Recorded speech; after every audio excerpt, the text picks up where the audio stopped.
Okay, guys, now we're going to focus on postpartum head to toe assessments for mom.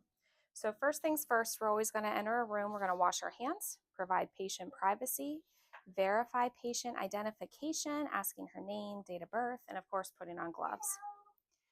First part of this assessment is think about it like this. We're going to go head to toe. So, we're going to focus on the breast assessment. I urge you all as students never to walk into a room and directly say to the mother, I need to check your breasts. That is not going to go over well, but I do encourage you to take opportunities as they present themselves, especially if she's breastfeeding. You can take that time to assess nipples. You can take that time to ask questions about her breast. Hey, how do your breasts feel? Do they feel heavy? Do they feel full? Do they feel normal? Um, it is okay then to let her know that you are here to do a full head to toe assessment on her. And you can then ask questions, getting more of an insight about her breasts. When you are assessing the breast, we are going to just check. We'll be able to see if they're full. We will be able to see if there's any sort of orange peel appearance. That is something that is very concerning, and we would want to report that to the doctor. We're checking to see if the skin is smooth, what is the color and the temperature. Another really important assessment when it comes down to the breasts are the nipple assessments. Babies are feeding off of breastfeeding mothers, so it's really important to know the shape of the nipple. Is it everted, inverted? Is it flat? Is there any cracks or bruising that's present on the nipple? Is she having any trouble breastfeeding? If she's having painful latches while she's breastfeeding, that's something that we want to be aware of. We want to get lactation in to have them assessed, getting a proper latch. Painful latches with breastfeeding can lead to cracks or fissures on the nipple, which can lead to a breast infection. So that's really important to ask those questions of note. Next, we're going to move down to her uterus. So it is important to always assess her uterus while a mom is laying flat. So we're going to lay her back.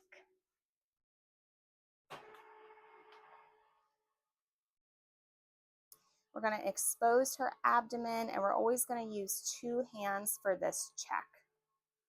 Reason being is our lower hand is going to support the uterus, and the other one is going to check for the fundus. So we're going to expose her belly. Going to give her fair warning. This might be a little uncomfortable, but it's very important that we check to see how your fundus is feeling. So this is my supportive hand. My upper hand is going to go straight down. Usually right at her belly button is where we would start. The fundus is going to decrease in the abdomen about 1 centimeter a day after delivery, and we can feel right here, her fundus feels very firm. It's just like a softball. So we go down, we feel that it's nice, it's firm, it's right at the umbilicus, and it's midline in the body. Sometimes when you feel a fundus, if it's deviated, especially to the right, that's a sign that she might have to pee and use the bathroom. If you would ever feel that, and if it's over here, we would encourage her to empty her bladder. A lot of times that helps to reposition the fundus and get it right back midline where we want it to be. Full bladders can sometimes cause the woman to bleed a little bit more. If she were to have what we call a boggy fundus is going to feel similar to a sponge. There's my boggy fundus. It's going to feel just like this sponge. So if I'm sinking in and if I'm pressing and I'm feeling what feels just like this sponge, this is not good. The first thing we're going to do is we're going to go and we're going to start to massage. The massage is what's going to help this fundus become firm again.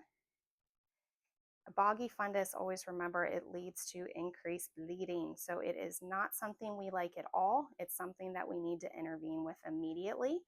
And massage is what helps to make the fundus from boggy, to nice and firm, which is what we want. While we're in this area, we're going to ask her about her bladder. When was the last time you emptied your bladder? When was the last time you peed? It's important to note before you check a fundus to make sure that she peed recently so it's not uncomfortable for her. And it's always an education point to let mom know that we want to try to have her pee every 2 to 3 hours. This actually promotes less bleeding and it helps her heal faster. In the general area, we're going to move now to our bowel sounds. It's okay. We want to listen to the bowel sounds, of course. Sometimes whenever we start pressing in the belly, it can make our bowel sounds alter a little bit.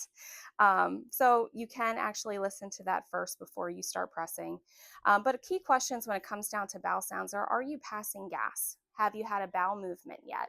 You can ask her when was the last time she had a bowel movement. We want to make sure that if she had an epidural, or if she had, a C-section, that all of the bowel sounds and everything is waking up nicely. If she hasn't had a bowel movement yet, we want to make sure that she's passing gas and that we can still hear the bowel sounds so we know that everything is waking up.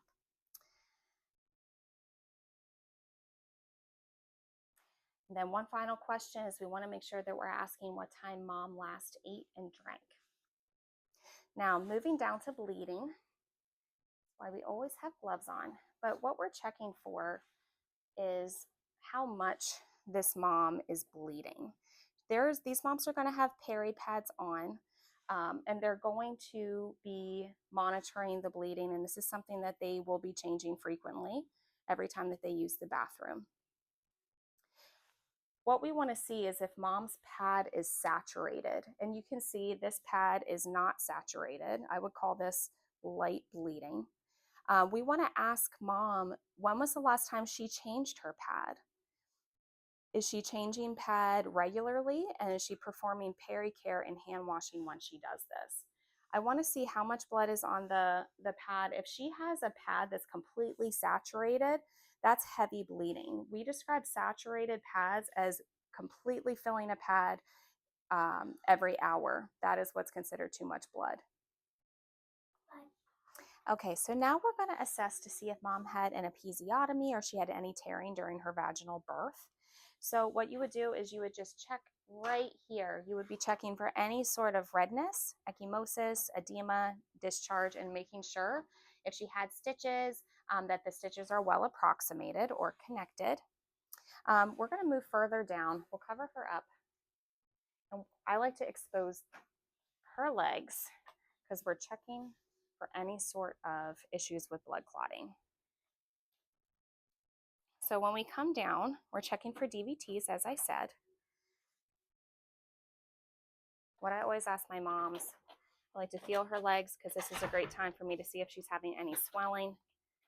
I like to feel for pulses while I'm down here. And then I'm going to press your toes up to your knees. I need you to let me know if you're having any pain or tenderness in your lower leg. So we push back gently. Do you have any pain or tenderness here? She says no. Push gently. Are you having any pain or tenderness here?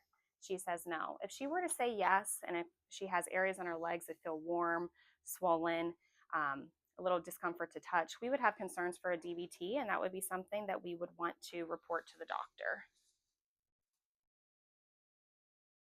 Okay, we're also going to ask mom about hemorrhoids. Hemorrhoids are a common occurrence in pregnancy, unfortunately.